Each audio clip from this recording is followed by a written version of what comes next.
Good evening, everyone. This is definitely water.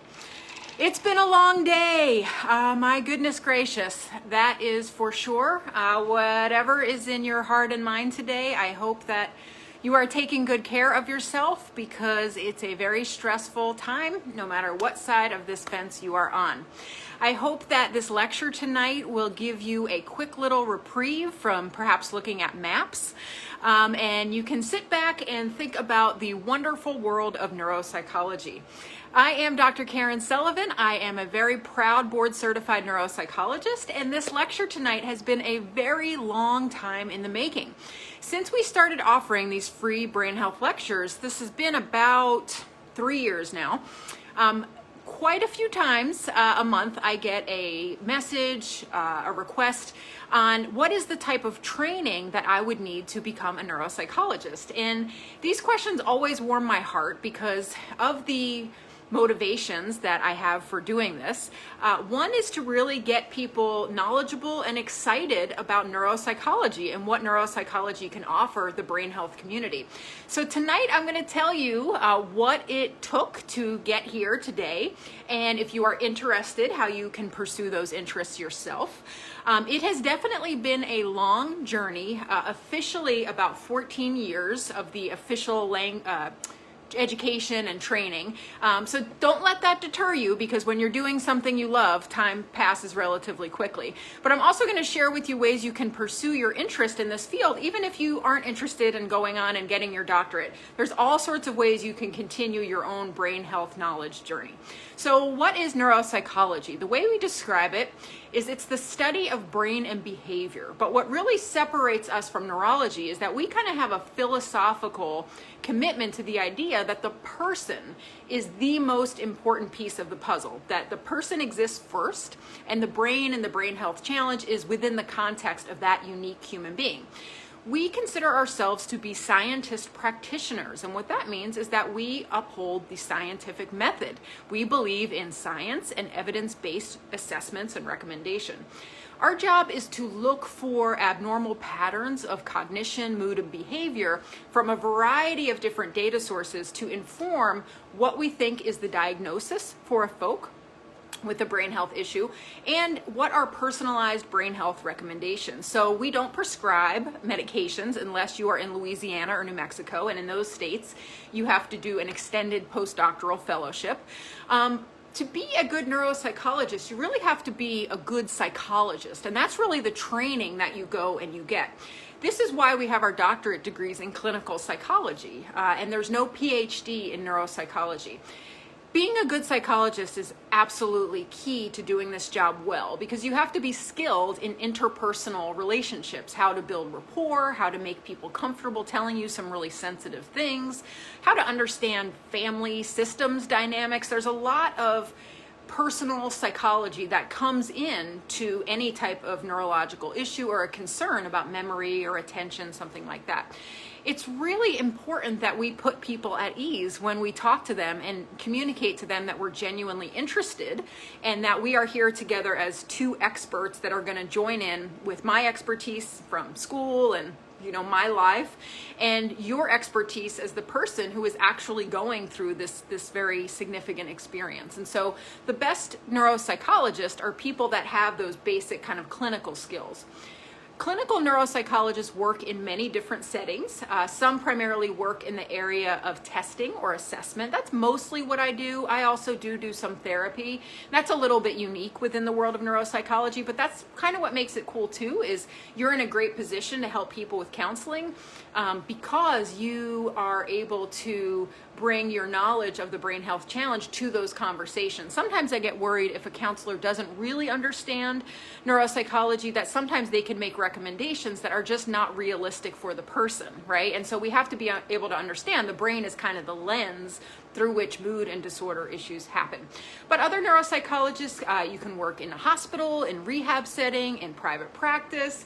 You can even work in the court system. Forensic neuropsychology is really interesting. I do a little bit of that.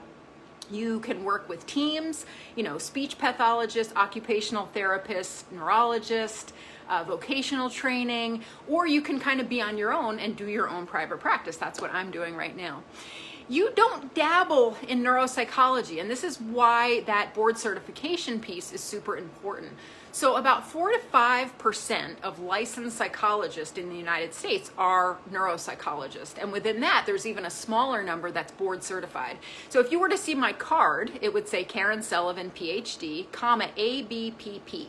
And that ABPP tells you I'm board certified by the American Board of Professional Psychology. And the last time I checked in North Carolina, in my state, we had about 35 of us. And I checked South Carolina a few years ago, and I believe there's 2 there now, perhaps just 1. So it's relatively rare, but this ABPP is an assurance to the public, to you, that this person actually knows what they're doing. They've gone through all these steps we're going to talk about tonight. And it's not that they just took a short little clinical training in neuropsychology and decided it sounded great and they wanted to keep going with it and they, like all the bells and whistles. There's actually quite a mega commitment in terms of training and classes and courses you have to pass and exams. It's really a lot. But what it does is it assures the public that you actually are going to offer that gold standard 5-star neuropsychology experience. Medical doctors, your physician, your primary care doctor, those people have to be board certified. Psychologists do not. It's an option that some of us choose, again, to kind of put ourselves in a distinct category of being highly qualified and trained. Sometimes we make sure that we promote board certified neuropsychologists to contain the integrity of our very special field. So if someone's board certified, you're typically going to hear them sing it from the rooftops, because once you understand what we went through to get there, but also, we're a proud people. Many of us who do this are very, very passionate and just feel so grateful to have found this specialty. I certainly know that is how I feel. I feel that I can be my best self because of the way neuropsychology allows me to be in the world and to help people. It's the best way I've ever found to help people, and that's really my mission as a human being. So to me and a lot of other neuropsychologists, we are just like in love, and so we want you to know all day long how much we're in love with this field. So let's get started on the journey. What are the practical steps that you need to take if you want to be a neuropsychologist? Well, first thing is an interest. So if you've been watching me anytime over these 3 years, you have an interest. You might have known someone, or you yourself has a brain health challenge. I know that that's certainly how I started, through my grandmother's experience with Alzheimer's disease, which then led into me being a caregiver in my community and living and working with people who had strokes.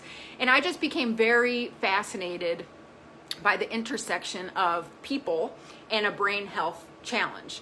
And so you really have to be kind of fascinated by the brain, and also typically if you're going to do clinical work, meaning with people, you really have to have a strong desire to help people, because at the end of the day, that's the fuel that really gets us going through our evaluations. What kind of person is neuropsychology a good match for? Well, the way I think about it is you got to have the 3 C's. The first one is you have to be curious.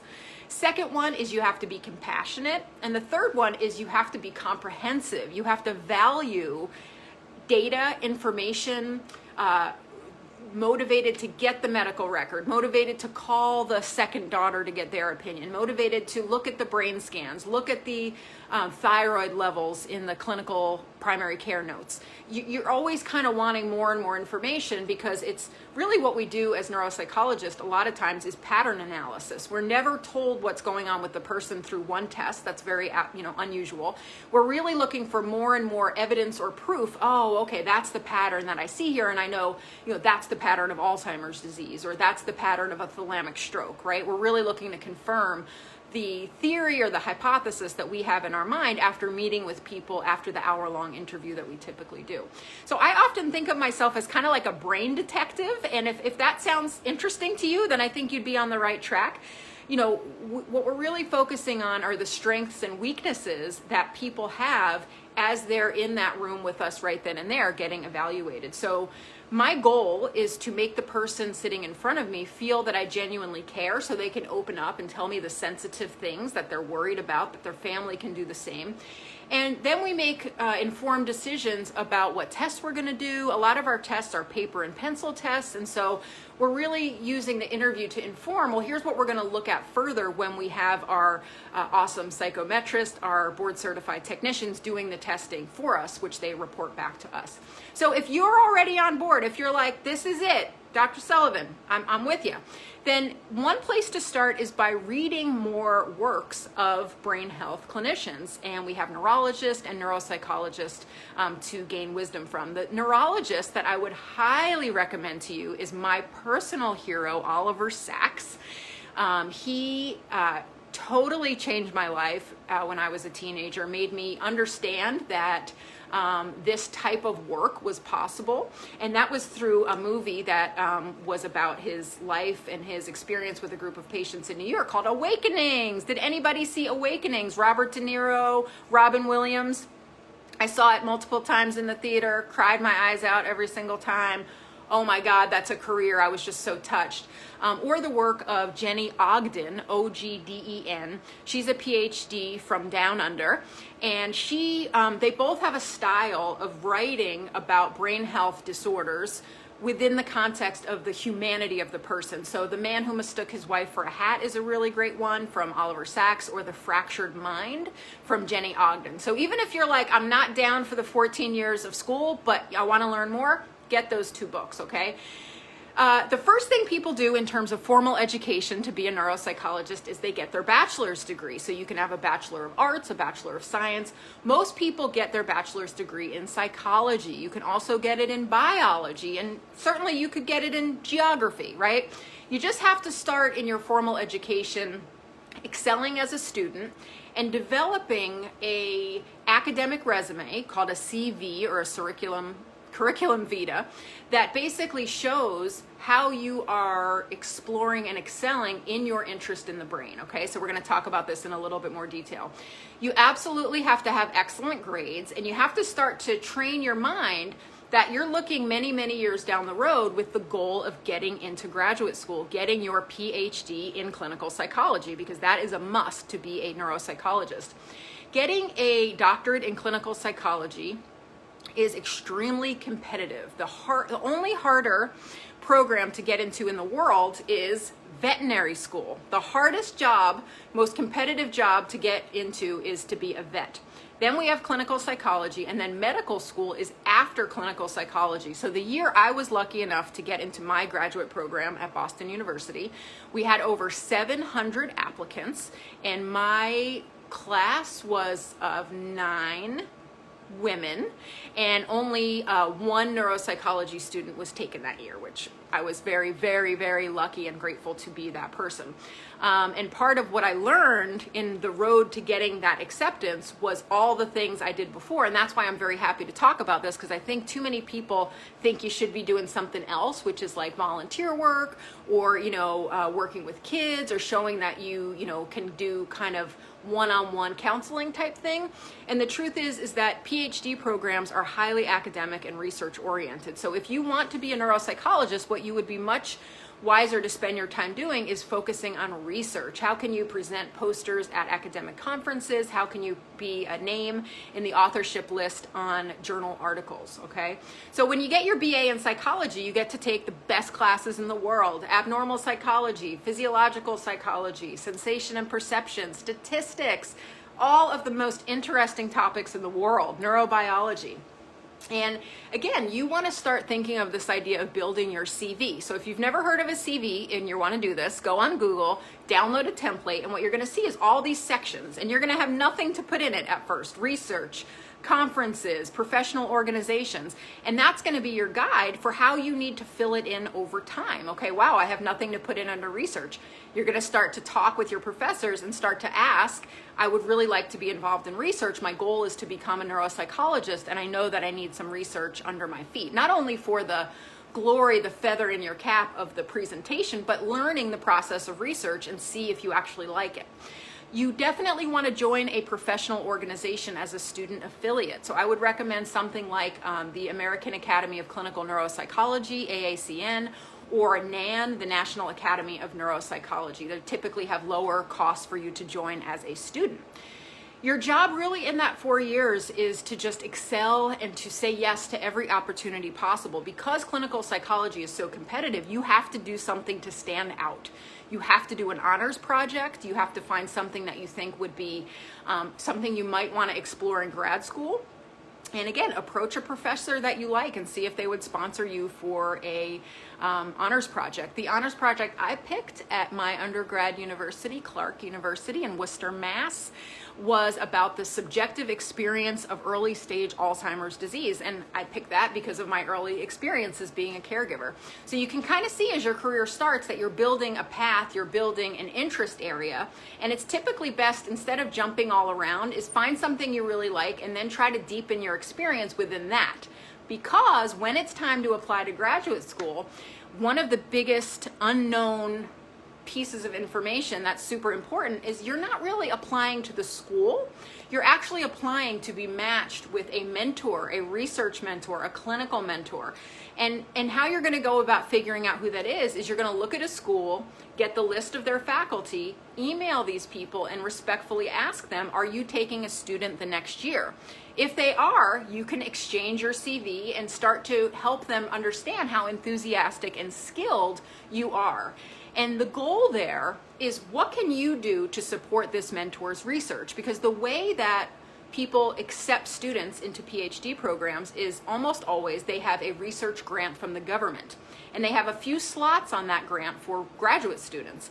But they need that graduate student in their 4 to 5 years in the program to contribute to that research project, okay? So in my example, how I think I got so lucky is that when I applied to Boston University, my hero, Alice Cronin-Guillaume, who's my research mentor at BU, just so happened to have a grant about Alzheimer's disease where she was exploring the real world implications of the visual impairments that we knew happened in Alzheimer's. And so she needed someone like me who had real world caregiver experience, but also had assessment experience, because in the time from my BA to going into graduate school, I worked for 3 years as a neuropsychology technician doing testing, psychometrician. And so I knew how to do testing, and I had this clinical experience. And so that's how it works. That's the gold, is you have to have a lot of things in common with that person for them to want to say, I'm going to take that person as my student. But don't forget, the truth is that you are working in service to them more so than they're necessarily there to help you develop your own individual path. So find someone that's a good match and reach out to them. Do I recommend going directly from undergrad to graduate school? No. Very, very, very difficult to get in that way. Because it's so competitive, programs and mentors are really looking for people that are outstanding. And typically you need 2 to 3 years between undergrad and grad school to do something outstanding, okay? Of my class of 9, we had girl who did happen to go from undergrad to grad, but 8 of us had taken 2 to 3 years to work, okay? In neuropsychology, I think one of the best jobs is being a testing technician. Anything in clinical research, research assistant, research coordinator, look at the hospital posting boards near you and see if anybody, put in the word neuropsychology, put in the word psychology, psychiatry, see what's out there. Now, it's time to apply to graduate school. Okay, oh my God, you've been a superstar. What do I have to do now? Well, you're going to email the people and see if they would take you, and are they taking a new student in the program? Then you got to start taking some standardized tests, okay? The GREs, the graduate record exam. This is usually the first level of decision as folks on the committee are looking at the hundreds or thousands of applications that have come in. They have to have some cutoff to figure out, how am I going to whittle these down to 100 that I'm going to take serious? And when I was going through graduate school, which yes was 15 years ago-ish, this was the GRE. And so I personally took it twice. I never did great on it. I got 50th percentile for math, which was a huge achievement for me, and literally took me 2 years of tutors and adult education class to get that. And 63% for verbal. And it's crazy that I remember these things, right? Because I knew how much they mattered at the time. So it might be different now, but that's how it worked back when I went. And so you the truth is you need it all. You need excellent grades, amazing recommendations, a unique essay, solid work experience, some research experience, but probably the most important thing is some type of personal connection to that mentor in your program. So in my case, like I said, I was working as a neuropsychology technician at Brigham and Women's Hospital in Boston, and my awesome, still to this day, great friend mentor knew the woman I really wanted to work with at BU, and not only did he write me a great letter that still brings tears to my eyes today, but he made that call for me. That's probably what did it for me, you guys, was somebody who I worked with for 3 years, systematically trying to impress and make him understand I was very serious. And then he took that leap for me of calling and saying, hey, I really think you should think about this student. I think she would be a great addition to your lab. And the truth is that that's often what it takes. It takes a personal handoff. There's so much competition. You need a call-to-call contact to get your application really reviewed. So making a good impression takes a long time. It's not as easy as, being a great employee for 3 months. It's years and years and years to impress people. I have 2 awesome technicians that work for me now, and, look out when they're ready to apply to grad school. I mean, it's on. I'll go to the end of the earth to help them get into the best program. So really important to find your mentor in that undergrad to grad school year. Next thing is be realistic about the strength of your application. Many clinical programs are very, very, very competitive. Some are less competitive. The more competitive ones typically have what we call tuition remission, which is where they pay for your tuition, plus they give you a stipend. They give you between $20,000 and $30,000 a year, and you have to work as either a research assistant or a teaching assistant to qualify for that money.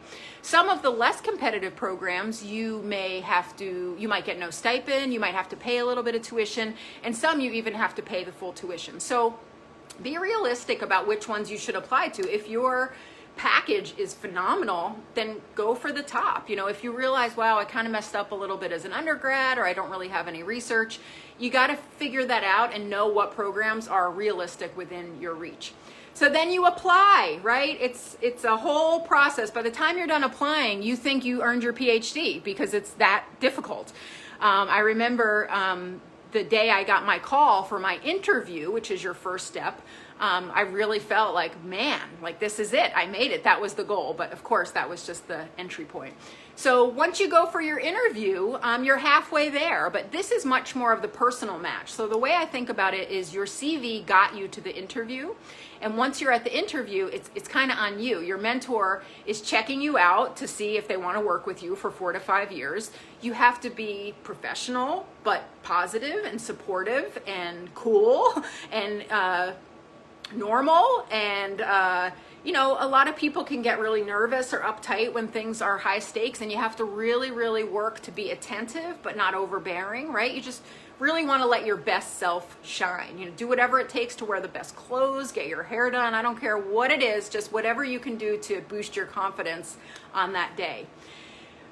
What's the next step that happens? Well, the next thing is now you're waiting for the call to see if you got accepted or not. And I have a crazy story about how that happened for me.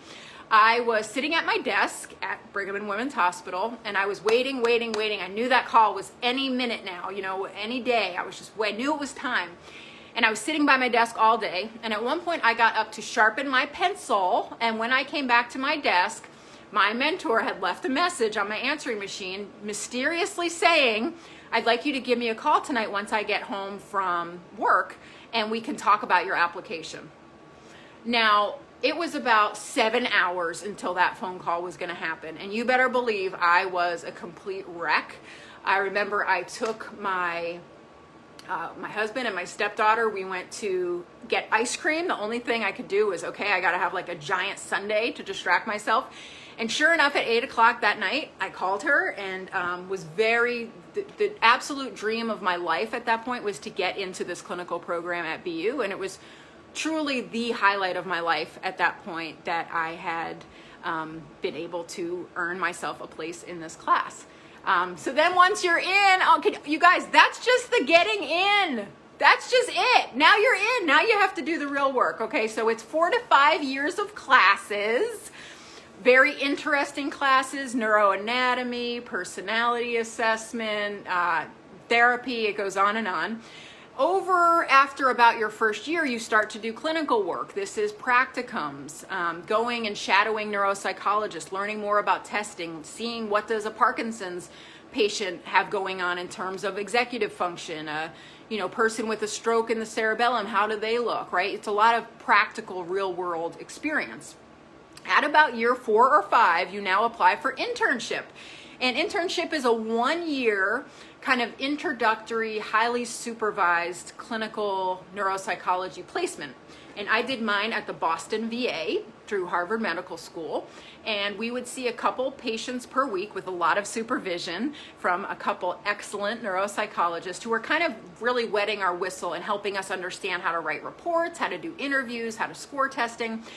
And slowly over time, you become more and more independent. But the real crown, the jewel in our crown is our postdoctoral fellowship. So once you're done with the internship, now you've got to do a 2-year postdoc. And the goal in your postdoc is to become more and more and more independent to where you're basically functioning alone with less and less supervision. There's always supervision, but it's kind of your first toe in the water. What's it going to be like when I'm out there in the world practicing on my own? Once you graduate from your postdoc, then you have to get a license to practice psychology in whatever state you want to go by. So that is its own set of, its own journey. So then you have to take what we call the EPPP. This is the Examination for Professional Practice in Psychology. It's multiple choice, 225 questions, actually quite a hard exam. Takes a lot to study for that. So once you get that, now you are a licensed psychologist. And this is the point where anybody can call themselves a neuropsychologist. So those of us who trained in the track of neuropsychology in grad school, now we're gunning to become board certified. This is where the ABPP comes in. And there's only about maybe 4% of licensed psychologists in the US are board certified. So again, not a lot. And about 26% of these people are board certified. So within all of the 15 specialty areas that board certification can happen, clinical psychology has really pushed it. This whole thing, again, that anybody can claim it, even if they've just dabbled, right? So we are really proud because we went through all of the steps. Now we want the credential that kind of proves that, right? So to become board certified, the first thing you do is you submit a credentials review where they have to make sure you've done all the classes and clinical work. Then you have to take a 2.5-hour written exam. Then you have to submit 2 practice samples, like reports that show you can reason through someone's presentation and determine the correct diagnosis and decide what would help them. And then you have to do an oral exam, which they offer it a few times a year in Chicago. You have to go in person before COVID at the University of Illinois Neuropsychiatric Institute. And then you have to do 3 different things. You have to do an ethics exam live in front of people. You have to defend your 2 reports, your 2 cases, with people asking you, why did you pick that test?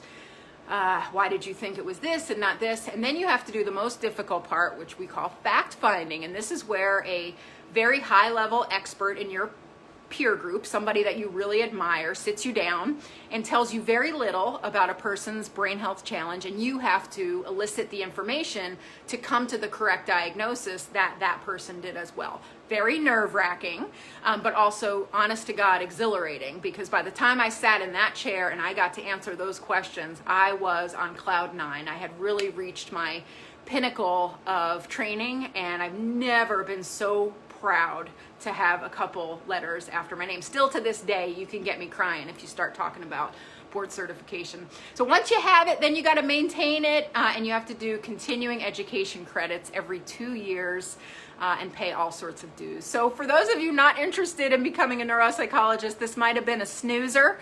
But for those of you, a lot of people will email me and say, my granddaughter's interested in what you do. Instead of now getting back to people individually or not having enough time to do that, I can say, hey, I did a video on that. You can just go watch my video.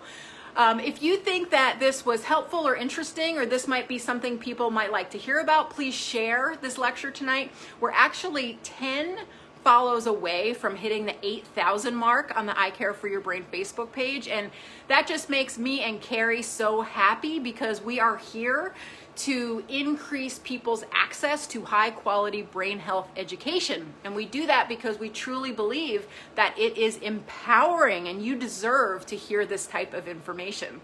I have really enjoyed becoming a neuropsychologist. It's the pride of my life to be in this role and to accept responsibility for people's care, as I do every single day in my practice. I just love it, love it, love it. And if any of you continue to be interested in this field, I will do my best to answer your questions. And the last thing I'm going to share with you is I'm going to post in the comments a little 10-minute documentary that we did a couple years ago showing my personal journey. And actually what's really touching to me about it, the filmmakers did a great job, is that we had some old footage of back when I was a teenager and I was working in facilities and nursing homes with people with brain health challenges, and we dug through and found this old footage. So if you want to see what I look like at 15 years old, you can watch that little movie below. Thank you guys so much for being here. I appreciate it so much, and I look forward to being with you next time. So take care, everyone. Hang in there tonight. Bye-bye.